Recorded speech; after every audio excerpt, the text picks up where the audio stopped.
Good morning students. आज हम पढ़ेंगे हमारी हिंदी पाठ्य पुस्तक का पाठ 12 चालाक बिल्ली। तो बच्चों, यह पाठ क्या है? एक कहानी है जिसमें एक बुढ़िया के पास कुछ मुर्गियां हैं और वह उनकी देखभाल करने के लिए एक बिल्ली को नौकर रख लेती है। आप समझ गए होंगे कि बिल्ली मुर्गियों की कैसी देखभाल करेगी। नहीं समझे तो आइए पढ़कर समझते हैं। एक बुढ़िया थी। एक तो बेचारी को ठीक से दिखाई नहीं पड़ता था, दूसरे उसकी मुर्गियों की देखभाल करने वाली लड़की नौकरी छोड़कर चली गई थी। बेचारी बुढ़िया सुबह मुर्गियों को चुगाने के लिए खोलती तो वे सारी की सारी पंख फड़फड़ाती हुई बुढ़िया के घर की चार दीवारी फांद कर अड़ोस पड़ोस के घरों में भाग जाती। कौ कौ कुड़ कुड़ करती हुई सारे मोहल्ले में हल्ला मचाती हुई घूमती। कभी वे पड़ोसियों की सब्जियां खा जाती तो कभी पड़ोसी उन्हीं में से किसी की सब्जी बना डालते। दोनों ही हालतों में नुकसान बेचारी बुढ़िया का होता। जिसकी सब्जी बर्बाद होती वह बुढ़िया को भला बुरा कहता और जिसके घर में मुर्गी पकती उससे बुढ़िया की हमेशा की दुश्मनी हो जाती। हार कर बुढ़िया ने सोचा, नौकर है नहीं, अब मुर्गियां पाले कैसे। मैं ठहरी कमजोर बुढ़िया, यह मेरे अकेले के बस की बात नहीं।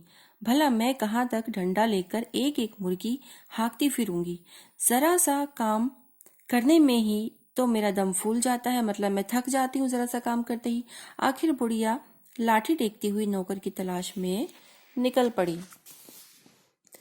पहले तो उसने अपनी मुर्गियों की देखभाल करने वाली पुरानी लड़की को ढूंढा, लेकिन उसका कहीं पता नहीं लगा। यहाँ तक कि उसके माँ बाप को भी नहीं मालूम था कि लड़की आखिर गई तो गई कहाँ। नालायक और दुष्ट लड़की कहीं ऐसे भी भागा जाता है, न आता न पता, सबको परेशान करके रख दिया। बुढ़िया बड़बड़ाई और आगे बढ़ गई।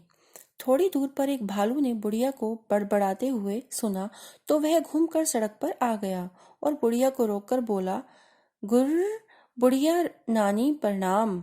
आज सुबह सुबह कहाँ जा रही हो? सुना है तुम्हारी मुर्गियों की देखभाल करने वाली लड़की नौकरी छोड़कर भाग गई है। यदि कोई और न हो तो मुझे ही नौकर रख लो, खूब देखभाल करूंगा तुम्हारी मुर्गियों की। अरे हटो, तुम भी क्या बात करते हो? बुढ़िया ने खिसियाकर उत्तर दिया, मतलब कि झुंझलाकर गुस्से में उसने उत्तर दिया। एक तो तुम नीरे काले कलूटे, मोटे व बदसूरत, दूसरे तुम्हारी बेसुरी आवाज उनके कानों में पड़ी तो वे मुड़कर दड़बे की ओर आएंगी भी नहीं। मुर्गियों के कारण पहले मोहल्ले भर से मेरी दुश्मनी हो गई है, फिर तुम्हारे जैसा जंगली जानवर और पाल लूं तो मेरा जीना भी मुश्किल हो जाए। छोड़ो मेरा रास्ता, मैं खुद ही ढूंढ लूंगी अपने काम की नौकरानी। बुढ़िया आगे बढ़ी तो उसे एक सियार मिला। वह बोला, हुआ हुआ, राम राम बुढ़िया नानी। किसे खोज रही हो? बुढ़िया खिसियाकर बोली, अरे खोज रही हूँ एक भली सी नौकरानी जो मेरी मुर्गियों की देखभाल कर सके। मेरी पुरानी नौकरानी दुष्ट निकली, वह बिना बताए कहीं भाग गई। अब मैं मुर्गियों की देखभाल कैसे करूं? कोई कायदे की लड़की बताओ जो 100 तक गिनती गिन सके ताकि मेरी 100 मुर्गियों को गिनकर दड़बे में बंद कर सके।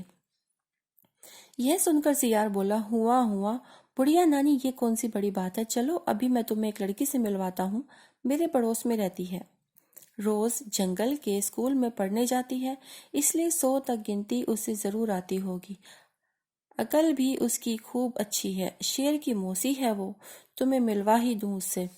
बुढ़िया लड़की की तारीफ सुनकर बड़ी खुश हुई और बोली, जुग जुग जियो बेटा, जल्दी बुलाओ उसे, कामकाज समझा दूं। अब मेरा सारा झंझट दूर हो जाएगा, मतलब सारी मुसीबत दूर हो जाएगी। लड़की मुर्गियों की देखभाल करेगी और मैं आराम से बैठकर मक्खन बिलोया करूंगी। सियार भागकर गया और अपने पड़ोस में रहने वाली चालाक पूसी बिल्ली को साथ लेकर लौटा। पूसी बिल्ली बुढ़िया को देखते ही बोली, मियाऊं मियाऊं, बुढ़िया नानी नमस्ते, मैं कैसी रहूंगी नौकरानी के काम के लिए? नौकरानी के लिए लड़की की जगह बिल्ली को देखकर बुढ़िया चौंक गई, बिगड़ कर बोली, हे भगवान, कहीं जानवर भी घरों में नौकर हुआ करते हैं? तुम्हें तो अपना काम भी सलीके से करना नहीं आता होगा, तरीके से मतलब करना नहीं आता होगा। तुम मेरा काम क्या करोगी? पूसी बिल्ली बड़ी चालाक थी। आवाज को मीठी बनाकर वह मुस्कुराकर बोली, अरे बुढ़िया नानी, तुम तो बेकार ही परेशान होती हो। कोई खाना बना पकाने का काम तो है नहीं जो मैं न कर सकूं। आखिर मुर्गियों की ही देखभाल करनी है न। वो तो मैं खूब अच्छी तरह कर लेती हूँ। मेरी माँ ने तो खुद ही मुर्गियां पाल रखी हैं, पूरी 100 हैं। गिनकर मैं ही चुगाती हूँ और मैं ही गिनकर बंद करती हूँ। विश्वास ना हो तो मेरे घर चलकर देख लो। एक तो पूसी बिल्ली बड़ी अच्छी तरह बात कर रही थी और दूसरे बुढ़िया काफी थक भी गई थी, इसलिए उसने ज्यादा बहस नहीं की और पूसी बिल्ली को नौकरी पर रख लिया। पूसी बिल्ली ने पहले दिन मुर्गियों को दड़बे में से निकाला और खूब भाग दौड़ कर पड़ोस में जाने से रोका। बुढ़िया पूसी बिल्ली की इस भाग दौड़ से संतुष्ट होकर घर के भीतर आराम करने चली गई। कई दिनों तक दौड़ते भागते बेचारी काफी थक गई तो उसे नींद भी आ गई। इधर पूसी बिल्ली ने मौका देखकर पहले ही दिन 6 मुर्गियों को मारा और चट कर गई, मतलब खा गई उनको। बुढ़िया जब शाम को जागी तो उसे पूसी की इस हरकत का कुछ भी पता न लगा। एक तो उसे ठीक से दिखाई नहीं देता था और दूसरे उसे 100 तक गिनती भी नहीं आती थी। फिर भला वह इतनी चालाक पूसी बिल्ली की शरारत कैसे जान पाती। पूसी मीठी मीठी बातों से बुढ़िया को खुश रखती और आराम से मुर्गियों को चट कर जाती। अब ना तो मुर्गियों का शोर होता, ना पड़ोसियों से लड़ाई। अब बुढ़िया को पूसी बिल्ली पर इतना विश्वास हो गया था कि उसने मुर्गियों के दड़बे की तरफ जाना ही छोड़ दिया।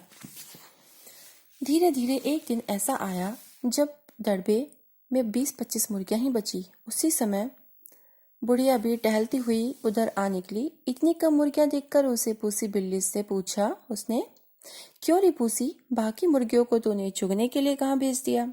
पूसी बिल्ली ने झट से बात बनाई, अरे और कहाँ भेजूंगी बुढ़िया नानी, सब पहाड़ के ऊपर चली गई हैं। मैंने बहुत बुलाया लेकिन वे इतना शरारती हैं कि वापस आती ही नहीं। ओफ, ये शरारती मुर्गियां। बुढ़िया का बड़बड़ाना फिर शुरू हो गया। अभी जाकर देखती हूँ कि ये इतनी ढीठ कैसे हो गई हैं। पहाड़ के ऊपर खुले में घूम रही हैं, कहीं कोई शेर या भेड़िया ले गया तो बस। ऊपर पहुंचकर बुढ़िया को मुर्गियां तो नहीं मिली, मिली तो सिर्फ उनकी हड्डियां और पंखों के ढेर। बुढ़िया को समझ से देर न लगी कि यह सारी करतूत पूसी बिल्ली की है। वह तेजी से घर की ओर लौटी। इधर पूसी बिल्ली ने सोचा, बुढ़िया तो पहाड़ पर गई है, अब वहां सिर पकड़कर रोएगी, इतनी जल्दी वापस आएगी भी नहीं। तब तक क्यों न मैं बची बचाई मुर्गियां भी चट कर लूं। यह सोचकर उसने बाकी मुर्गियों को भी मार डाला। अभी वह बैठी उन्हें खा ही रही थी कि बुढ़िया वापस लौट आई। पूसी बिल्ली को मुर्गियां खाते देखकर वह गुस्से से आग बबूला हो गई, मतलब उसे बहुत ज्यादा गुस्सा आ गया। उसने पास पड़ी कोयलों की टोकरी उठाकर पूसी के सिर पर दे मारी। पूसी बिल्ली को चोट तो लगी ही, उसका चमकीला सफेद रंग भी काला हो गया। अपनी बदसूरती को देखकर वह रोने लगी। आज भी लोग इस घटना को नहीं भूले हैं। रोती हुई काली बिल्ली को डंडा लेकर भगाते हैं। सच ही कहा है, चालाकी का उपयोग बुरे कामों में करने वालों को पूसी बिल्ली जैसा ही फल भोगना पड़ता है।